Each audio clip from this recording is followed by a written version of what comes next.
Can a Major League Baseball manager's worth really be quantified? Plus, David Ross's contract expires after the 2022 season. Is it time for a re up now? Locked on Cubs coming at you.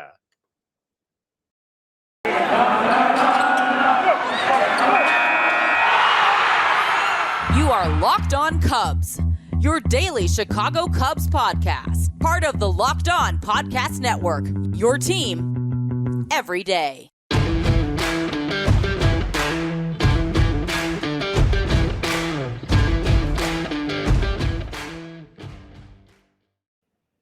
Welcome into Locked On Cubs. Good morning to you, and most importantly, happy Thursday. This is Andrew Bellison. You're listening to Locked On Cubs, part of the Locked On Podcast Network. Thank you for taking the time each and every AM to make us your first listen of the day. We rise early here at Locked On, and I know you do too. Love starting the day together with you. Please join us on social at Chicago Cubs PA, at Locked On Cubs. Those are our Twitter handles. Love to engage with you about the Cubs, baseball, whatever's on your mind.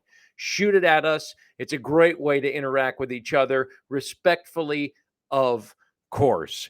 Really awesome stuff today. I feel we're going to dive into a few great interview guests that we have next week. Just a little teaser. Also going to talk lockout next week. It's been a while. It's been several shows since we touched on it, and it's been 30 days, and there has been nothing going on. So not a ton to talk about, but some new dealings that we'll touch on next week for that. So just a little teaser. For today, though, our greatest player to wear each number in the history of the Cubs rolls on. Our count up, I'll call it, instead of our count down. David Ross nearing the end of his deal already, believe it or not. This is year 3 of a 3-year contract that he signed after Joe Maddon and the Cubs parted ways. Should he be re-upped now? Or do we need 2022 to judge his tenure thus far? Excuse me, I want to get into that a little bit. But first, speaking of managers, and it's always a hot button debate about what's a manager's worth to the respective club in which they work. How quantifiable is something like that? Can you put a number, figure, or a value on a manager's worth to their club? I don't know. It's a great debate because you have these teams, you say like, oh, the 32 Yankees, you or I could hop in the dugout and manage that club to a World Series tomorrow because they're going to take care of business themselves. That's true. Then you got these clubs that kind of teeter on, boy, we didn't even think they were going to be competitive this year. They end up squeaking out 89 some wins, make the playoffs. Do you tip your cap to the manager, or do individual players need that credit? Or is it a combination of the both? I am not really sure. So I did a little research on the back end here for Locked On Cubs and looked at a manager like former Cubs skipper Joe Maddon. Okay. X's and O's and game plan on the field are one thing, but when you have all the other intangibles that a guy like him has, and I kind of feel like David Ross is cut from that same mold, having been around Joe for so long also, and being a catcher, and we'll delve into that later, catchers as managers, it just works for whatever reason. But all those intangibles, the mental approach that Joe had, that veteran leadership, off the field activities, flamingos and barnyard animals and dress up days, it all goes into the whole package, right? So how do you quantify all that between on the field and off and the surroundings and the clubhouse and managing a group of 25 guys? Long story short, several years ago, probably 6 or 7 now, John Shepard of Camden Depot conducted a study, and I found this is one of the only ways, and I air quote this, to quantify how you can value a manager. So this was an evaluation of managers. So again, this goes back a few years, so it's slightly dated, but the premise remains the same, and the results were really cool. So here's kind of how this went down. He compared projected records to actual records for every team since 2003, and then figured out how many wins each manager was above or below the preseason projection. Okay. And for these projections, he staggered them a little bit from different sources to kind of make it a more level playing field, so to speak. So he used Baseball Prospectus, Pacoda projections for a good chunk of the years, Marcel for a couple, and then Zips for a couple as well. So going into this, I know what you're already saying. First of all, how exact is this? Or there's too many intangibles that are going to affect the outcome of this. And you're right. I mean, if Clayton Kershaw blows his shoulder out on opening day for the Dodgers in 2018, then Dave Roberts, this is going to go on Dave Roberts' record, even though that's something he completely cannot control, which is 100% true. But this just gives us a baseline kind of to consider, because otherwise, how do you measure this at all without some sort of formula here? So back to the Madden conversation, because this was just a great example. I love him as a manager. I loved him as a person. I always thought that his baseball philosophies translated to life so well. And I just kind of like he's a real enlightened cat. I just kind of like what he was all about. So back to the Madden conversation, though, for a minute. He took Tampa to the World Series with literally no payroll. He won here in Chicago after, 108 years. So check this out. This is somewhat surprising, but this is a great example. Stay tuned for this. Going from 2006 to 2013, so this would have been a good chunk of his Tampa tenure. This was what the projections for Madden under this theory that John Shepard put together would look like. 2006, year by year, 61 wins for real versus 69 projected. So Joe was actually -8 in 2006, according to John's little rating scale. The following year, 2007, 66 wins versus 78 projected, so -12. Then he turned the corner in 08, 97 actual wins versus 89 projected, so +8. He was -7 the next year in 2009, back to a +6 in 2010 and 2011. Then 2012, 90 wins for real compared to 93 projected, so a -3. And then in 2014, 92 actual wins versus a preseason projection of 88, so a +4. So overall, from 2006 to 2013, Joe Madden's time in Tampa Bay, a -6 overall on this scale. Preseason projections from those groups that we mentioned compared to actual wins, overall -6 for Madden during that time. So, surprised?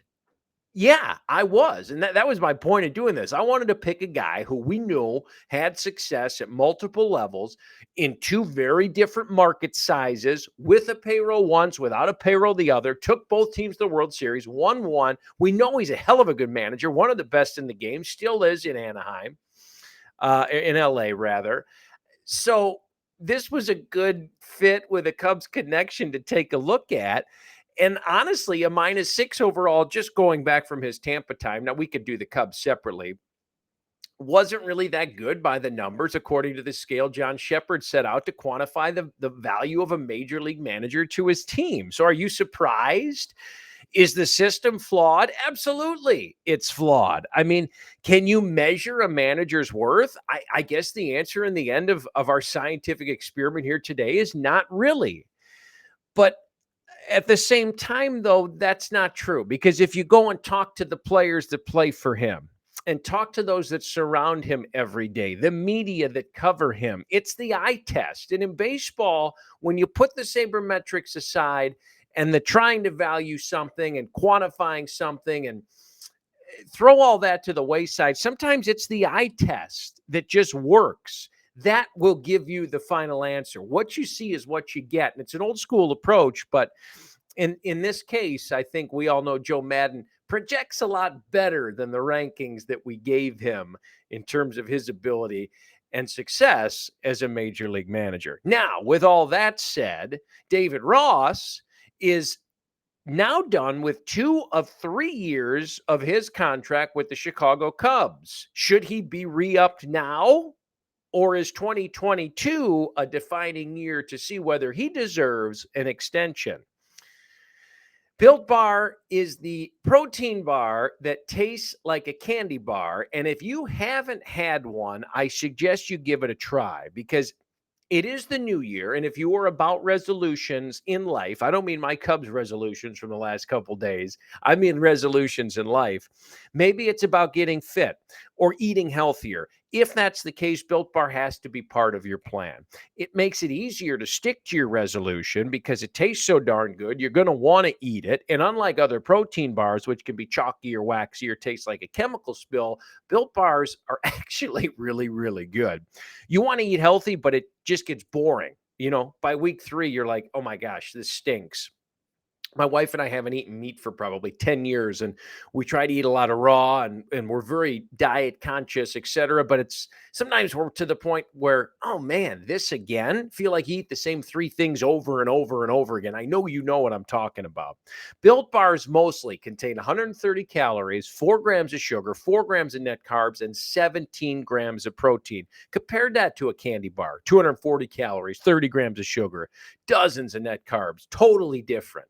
Good for you, tastes good too. Check them out today. Go to built.com. Use the promo code LOCKED15. It's LOCKED15, LOCKED15 on built.com to try Built Bar today. I'm Andrew Bellison. This is Locked On Cubs. We return right away.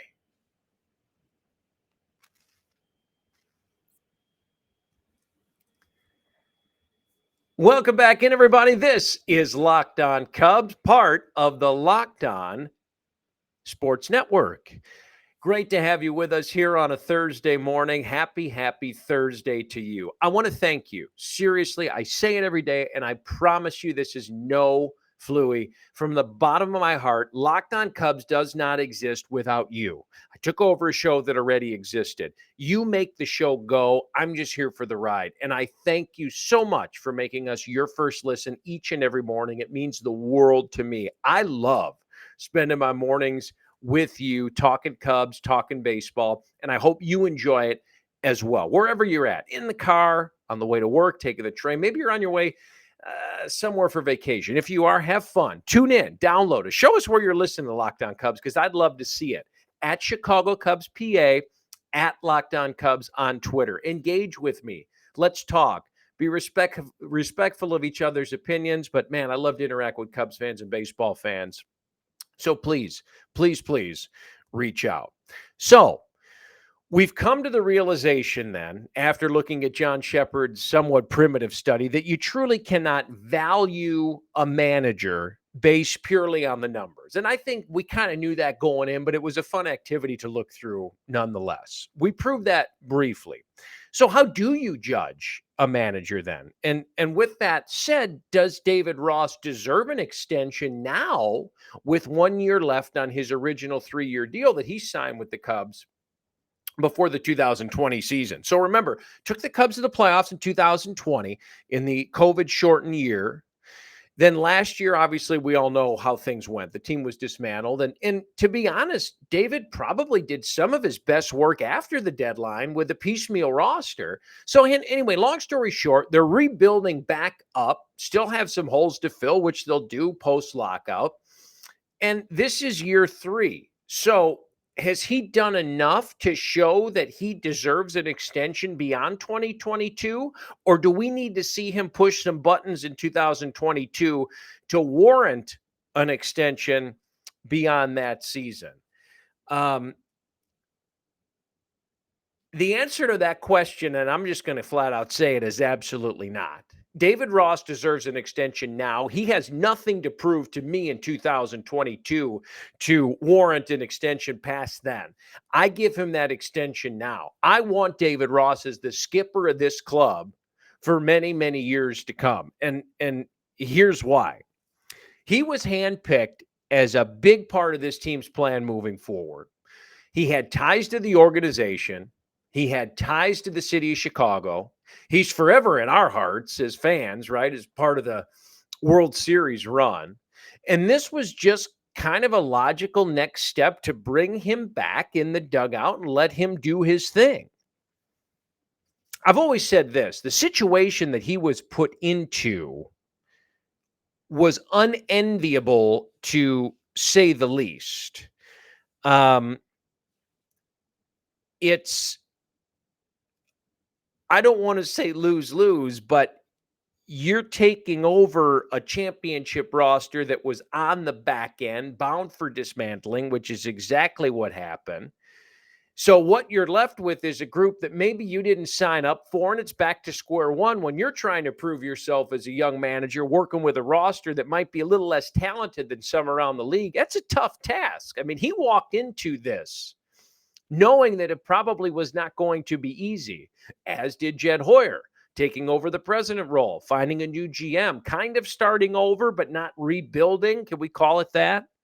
So David Ross was put in a situation that was going to be tough. He found success in 2020 and made the playoffs, even though they got bumped. Last year, obviously, again, we know the story. Here's what's interesting. Teams are allowed to negotiate with coaches and managers during the lockout.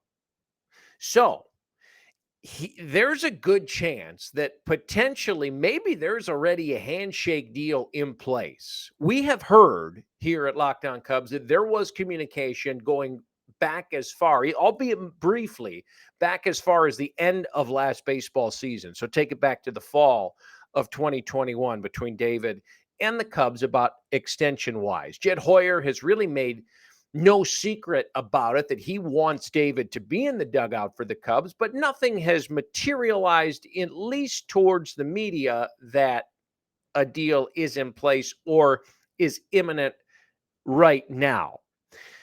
Like I said, maybe there's already a handshake deal done.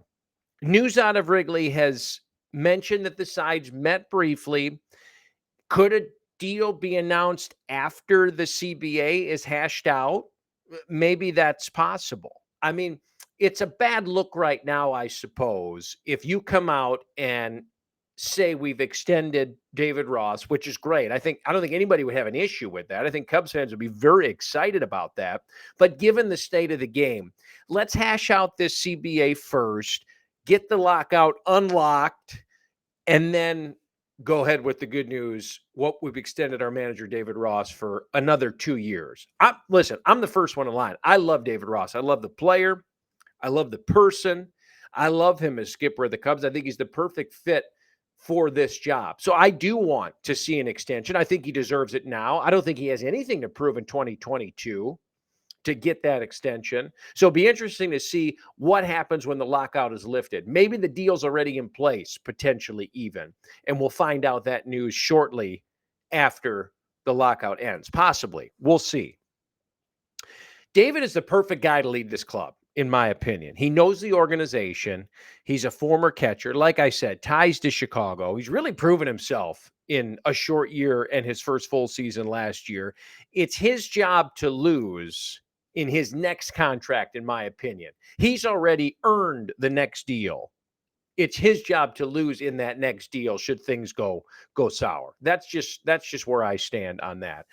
This is somewhat irrelevant, but not really. It's interesting to me, and I think you'll agree with this. Catchers translate to great MLB managers. And my logic about wanting to offer Ross an extension now has nothing to do with the fact that he was a catcher, but it's just so interesting to me the success catchers have when they become skippers of major league teams. And so many major league managers are or were catchers in a previous life. I sat down with Jody Davis several years ago and talked to him about this.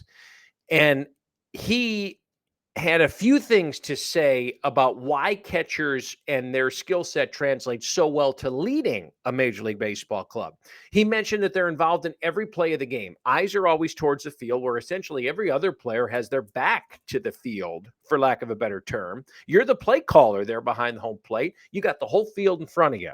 They get to know every hitter on the opposing team because they're working one-on-one with their battery mate against a whole lineup from the other dugout. So they need to know top to bottom, league wide. He also said they get to know the pitching staff better than anyone, even better than the pitching coach, because they're the ones hands-on with those guys throughout the course of a 162 game season. And he also said they essentially are the unofficial advisors to the manager because they see the entire game. That's the manager's right-hand man. Jody, obviously, great catcher in Cubs history. One of our favorites, right, was the Louisville Bats manager, AAA for the Cincinnati Reds at the time of he and I speaking about this. So really interesting perspective from a great major league catcher turned manager as well. Well, David Ross, another one, really good catcher turned really good manager here in Chicago. Listen to this list. I mean, listen to some of these, and I know I'm leaving guys out, but listen to this list of major league catchers that turned into managers. Brad Ausmus, Ned Yost, Mike Scioscia, great one, Joe Girardi, Bob Melvin, Joe Madden, John Gibbons, Freddie Gonzalez, Mike Redmond, Clint Hurdle, Bruce Bochy, phenomenal manager all those years with the Giants and Padres. Joe Torre, Bob Brenly, World Series winner. Bob Melvin, Scott Service now in Seattle. David Ross, et cetera, et cetera, et cetera. There's something to this. Is it irrelevant? Maybe a little bit, but it's kind of fun and just something that, is worth taking a second look at. Well, Cubs got their catcher, their former catcher, now current skipper. Lock him up beyond 2022. He deserves it. BetOnline would like to wish you a happy new betting year as we continue our march to the playoffs and beyond.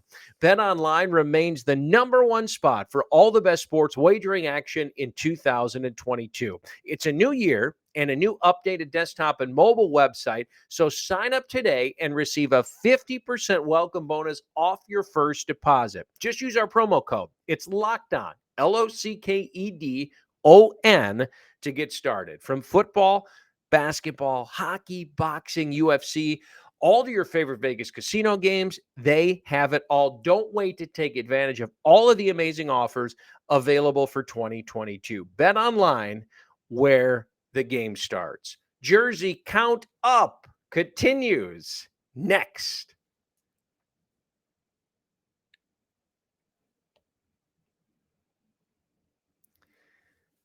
Happy Thursday to you. Back in on Locked On Cubs, part of the Locked On Sports Net, part of the Locked On Podcast Network. Excuse me. Andrew Bellison with you at Chicago Cubs PA, at Locked On Cubs on Twitter. Always great to have you with us. I wish I could see your smiling face this morning. I hope you have a wonderful Thursday, first and foremost. And thank you for tuning into us and making us, Locked On Cubs, your first listen each and every morning. Spending the morning together with you guys is the highlight of my day. Started at 0 with uniform number 0. Nobody's ever worn it till this year. Marcus Stroman will. We're up to 66, the best player to wear 66 in Cubs history. Remember this one? Short-lived but fun. Munenori Kawasaki appeared in 14 games for the 2016 World Champion Cubs, hitting .333 in a bench roll. How about the best number 67 to ever wear a Cubby uniform? It's Tsuyoshi Wada. He wore number 67 in 2014. The lefty had a 3.25 ERA in 13 starts for the Cubs. This is a guy we talked about yesterday as maybe a potential reunion fit for a power bat in 2022 and beyond. How about Jorge Soler? Big outfield prospect for the Cubs, part of that 2016 World Championship team, traded to the Royals for Wade Davis, clubbed 1,000 home runs, played for the Braves in the series last year back at Wrigley, maybe. Wade Davis, the best number 71 to ever play for the Cubs. Yeah, we skipped a couple. No 69 or 70. Nobody's ever done it. Saved 32 games with a .230 ERA in an all-star year for the Cubs in 2017. How about the best number 72? This is Robert Machado. Catcher spent parts of 2000 and 2001 with the Northsiders. And the best number 73, current Cub, Adbert Alzolay. Pitching prospect broke in the majors in 2019. .295 ERA in 6 games in 20. I look for really big things, rebounding from injury, et cetera, from him in 2022. And I think he's going to be a big part of the back end of that Cubs rotation and or swing man, long man out of the bullpen. But we'll see how all of that shakes out. I'd like to ask you to make your second listen of the day Locked On Bets. It's your daily one-stop shop for all of your gambling needs, hosted by your boy Q with expert analysis from Lee Sterling. It's free and available on all platforms. As I said, some very special guests lined up interview-wise in the coming few shows. Also going to dive deep into the lockout as well. What's been talked about, what hasn't been talked about. Has anything happened in the 30 days since the league shut down? This is Locked On Cubs. Thank you for being with us. We'll talk to you soon. I'm Andrew Bellison. Have a great Thursday. See you, everybody.